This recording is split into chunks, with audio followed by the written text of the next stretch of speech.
মা, আমেরিকান মাছের তেল নিয়ে এসছি, একটু আলু দিয়ে চচ্চড়ি করবে? করব। তুমি খুব ভালোবাসো না বাবু তেলটা? হুম। ঠিক আছে, আমি ওইভাবেই বানিয়ে দিচ্ছি।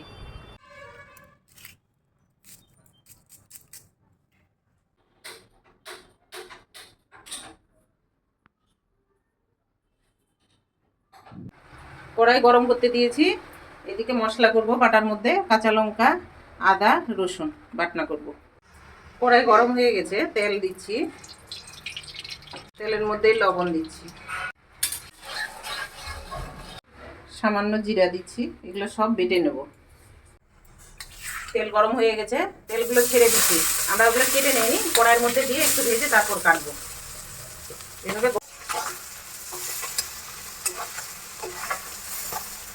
ভাজা হয়ে গেছে, এখন একটু কেটে কেটে নেবো ছোটো ছোটো করে। আগে কাটলে একটু কীরকম লাগে, আঠা আঠা হয়ে যায়, ঠিকঠাক কাটা হয় না। এখন এভাবে ভেঙে নিচ্ছি। এই জন্য ভাজা হয়ে গেছে, তুলে নেব।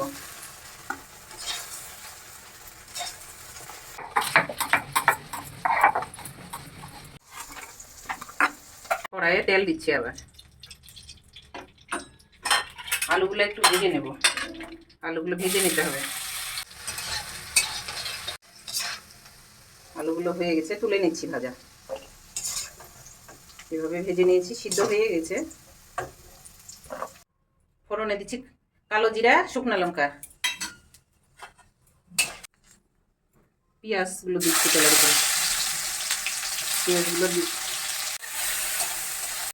পেঁয়াজটা ভাজা হয়ে গেছে। তেলে আজকে কেন যেন বাইরের তেল, আমাদের একটু তেলটা ঠান্ডা হয়েছে, এরকম বাদামি কালার হয়ে গেছে। পেঁয়াজ ভাজা হয়ে গেছে, টমেটো দেবো।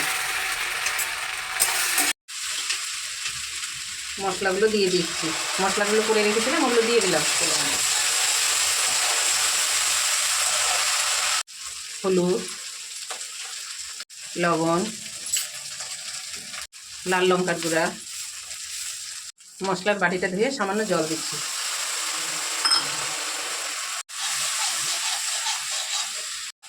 খুব সুন্দর একটা সেন্ট বেরিয়েছে। মশলাটা কষাচ্ছি, তেল ছেড়ে দিবে, তারপরে আমরা আলুটা দেবো।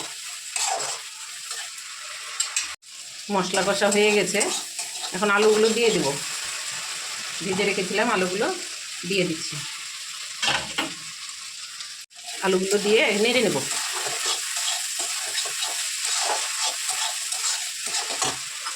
ভালো করে কষিয়ে নিয়েছি, এখন জল দেব।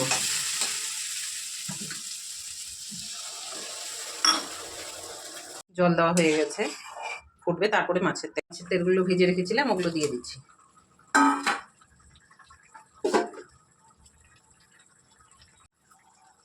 গোলমরিচের গুঁড়া দিচ্ছি,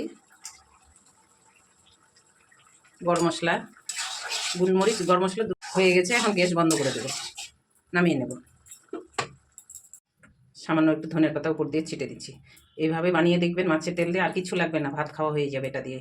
বন্ধুরা, আপনারাও বানিয়ে দেখবেন। এভাবে মাছের তেলের চচ্চড়ি বানিয়ে দেখবেন, অসাধারণ হয় খেতে।